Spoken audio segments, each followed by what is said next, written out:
Hello and welcome to Fire Talk. My name is Anne-Marie Pengy. I'm the Public Education Specialist with the Keizer Fire District, and our special guest today is Chief Cowan. How are you, sir? Hi, I'm doing fine, Anne-Marie. Well, thank you for coming out today. I really appreciate it. You're welcome. So here today we're going to talk about kind of what happened in 2009 in our past and what's going to be happening in our future. Absolutely. Since we work for the community here in Keizer, then it's our obligation to come in and give you an annual report card of how we did in 2009. Well, fantastic. So how did we do? Well, your fire chief's very proud of the service that we provide to you, the community, and I think the community can be very proud of all the people and the men and women of Keizer Fire District. They've had another outstanding year, and they've made a big impact and helped a lot of good people when they needed us the most. Fantastic. And I understand we've had a very busy year. Yes, absolutely. Let me show you some of those call volume in history and statistics. One of the things that we're looking at is I'm showing you a call volume list of the last 10 years. What you're looking at on your left is call volume in the year 2000, which shows a trend all the way up to 2009. Wow, and I'm seeing the calls, and in 2000 we had just about 2,300 calls, and now we're at 3,868, which is absolutely amazing. Absolutely. I think that one of the things that's kind of interesting about this is that when you look at the calls in 2008 is how we had 4,007 calls in 2008, and then we actually dropped in 2009 to 3,868. Now, why is that? Did we have just less calls for service in general, or are we not needed as much? Well, I think what happened is I think we ran the 2008 calls in 2009 and 2009 calls in 2008. I think we should switch those 2 years. Well, yeah, but it also shows just how hard we work, and not every year's perfect. Well, people in our business are pretty tightly wrapped, and so consequently we would like to have everything all organized. But that is true. In reality, what I would look at in 2008, if you remember, in December of 2008, we had a tremendous snowstorm that bumped our call volume by 150 calls in December.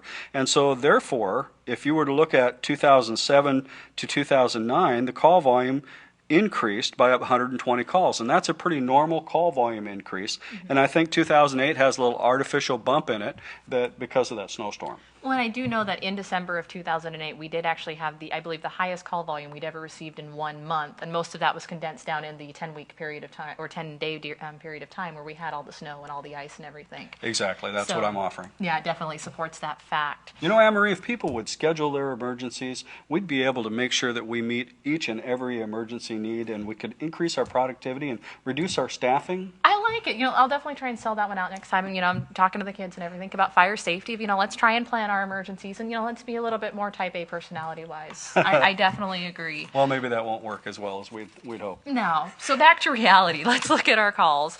So with the amount of calls we have going on, how are we staffing those, and how are we meeting those?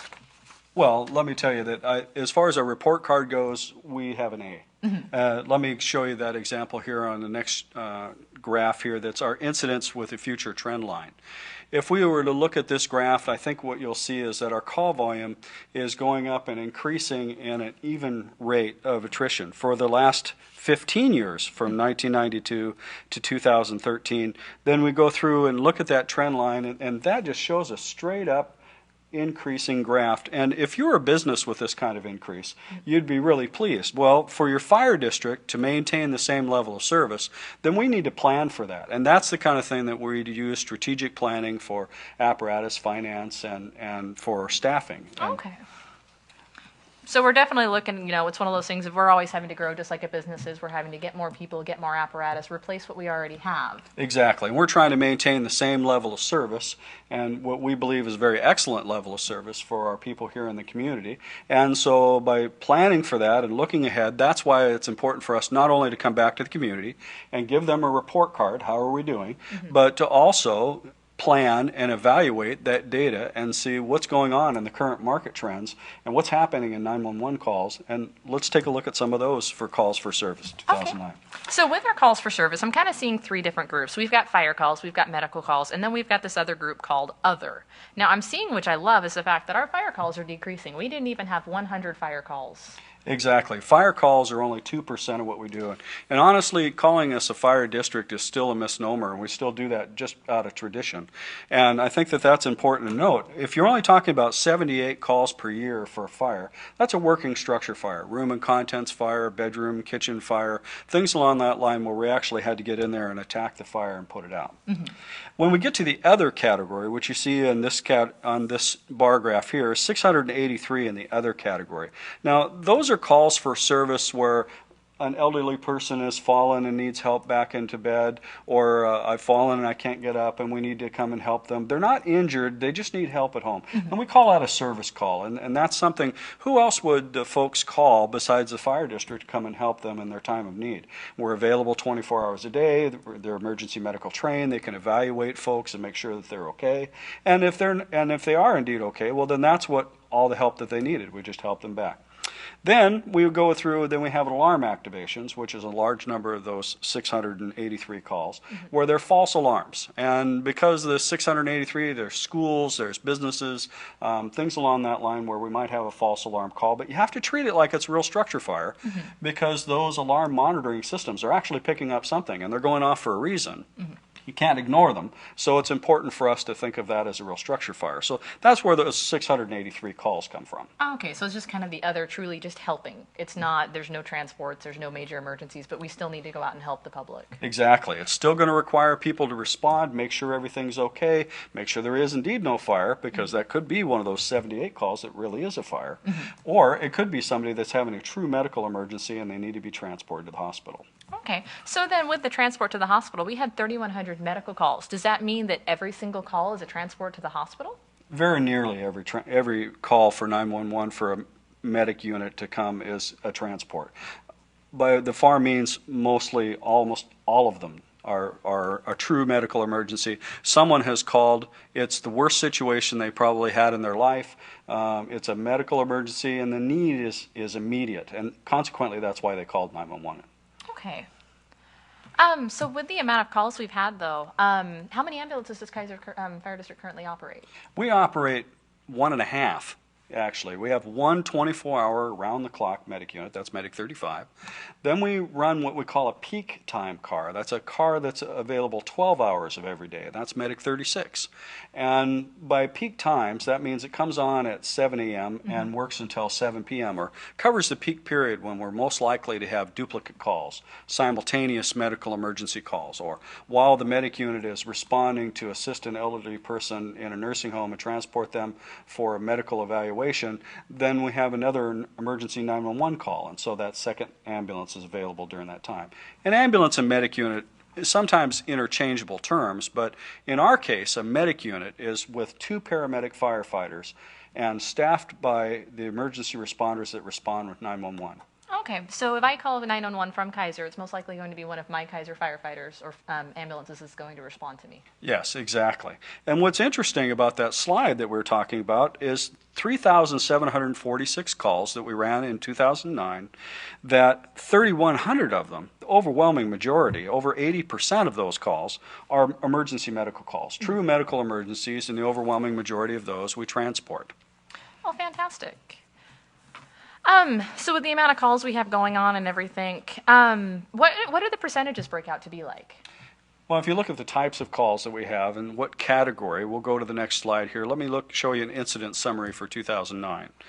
The hazardous condition where there's no fire, but there's some kind of a medical emergency like smoke in the building, or there's an electrical fire behind a wall, or say your electrical panel, things along that line, where it's not the average person would want to deal with them. You want to have trained medical or trained fire responders respond. That's only 2% of our calls. Another 2% of our calls, going through the list, is the true fire call. That's the 76 actual structure fire calls that we have. And then when you have the good intent calls, that's a call where somebody thought it was on fire. They saw smoke. They saw smoke coming from the roof, turned out to be an air conditioning unit, turned out to be a dryer system, or something along that line where it looked like a true emergency. People driving by on a cell phone, they called. There was somebody pulled over the side of the road, thought they were having an issue, and those kind of calls are about 7%. Then there's the rescue and EMS calls. Now that's the overwhelming majority here. And we put this in EMS blue and 80%. If you turn that sideways, does it actually look like a big Pac-Man, don't you think? It does. Okay, so that blue for the EMS calls kind of shows us the overwhelming amount of our calls are EMS. Then there's a false alarm call. We don't like false alarm calls, but here, they're only 3%, so that's a really okay number. When you talk about false alarm, you're talking about an alarm system malfunction, and heaven forbid one of the kids at school wanted to try and get out of school that day, or something along that line where they've pulled the fire alarm and summoned something like that, and we had to treat it like a true emergency, and we had to respond. But that's only 3%. And then we have service calls, which are 6% of our calls. And those service calls are when someone just needs help. They need the staffing that we have available to them 24 hours. They need help back to bed, things along that line. I've got a tree into my house. It's not on fire or something like that, but from the windstorm, the damage is there, and the fire department will stabilize that, make sure everybody's okay, the building's structurally sound. Okay, so yeah, we definitely are no longer just firefighters anymore. We do many, many things. I absolutely agree. So now, Chief, what do you expect to see for 2010 and beyond? Well, when you look ahead into our crystal ball, then that's what we call strategic planning. And we want to try to maintain the same level of service that we believe we're giving to you right now. An example of that, I mentioned earlier a report card. Our Keizer Fire District wants to respond to your emergency 90% of the time and get someone to you in under 6 minutes. So we'll get from the time you call 911 to the time we arrive on scene to your emergency, we'll get there in under 6 minutes 90% of the time. Well, in 2009, we achieved that 93.2% of the time. And that, in my book, is an A. And so when you look at that as part of a report card, we want to try to maintain that A level of service, because we believe that not only does Keizer desire that level of service, I think they demand and deserve that level of service. So when we talk about that kind of a commitment, then we have to look ahead and use this data and statistics, take a look at that trend line that we were talking about and our call volume increasing like that, and trying to maintain that same level of service. So we call that strategic planning. What's our strategy to maintain that level of service? Well, I would tell you that that becomes a work plan. How are we going to respond? What kind of apparatus are we responding? We have a ladder truck right now that's 26 years old, and it's going to need to be replaced. Our medic units wear out about every 5 years, so we've got to rotate them. We've got a rescue unit that's 16 years old, and we're going to need to buy a new rescue unit to replace that. Plus, our rescue equipment itself is 20 years old. So we have to have a plan that's going to replace all that equipment, and we'll probably have to come out and ask the community for some help with that. We talk about our staffing.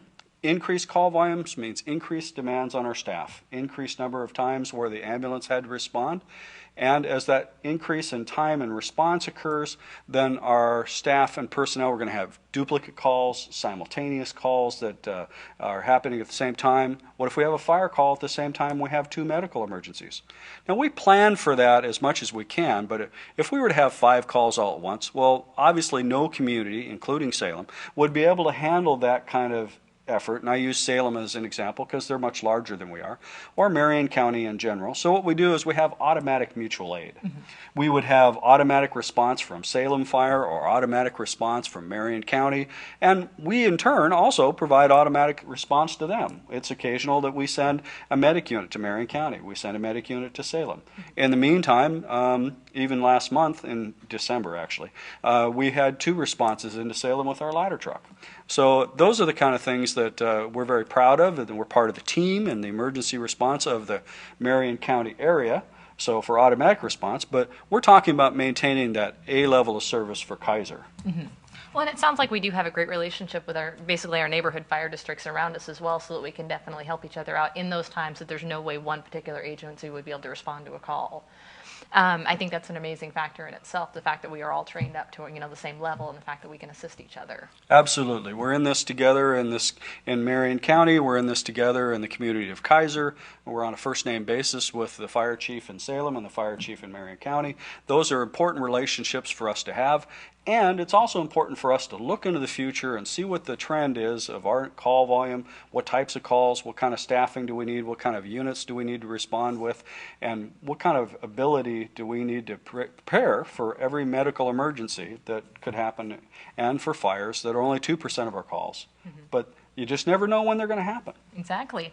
Well, Chief, thank you so much for all the great information. And I definitely see Keizer Fire District as a very bright and very growing future. I do too, absolutely. And I want to thank the community of Keizer, and by all means, I want to thank the men and women of Keizer Fire District. I think they're doing an excellent job. I'm immensely proud of them, and I think the community can be too. All right, well, Chief, thank you very much. And thank you, everyone, for watching Fire Talk, and have a safe and happy spring. Thank you, everybody.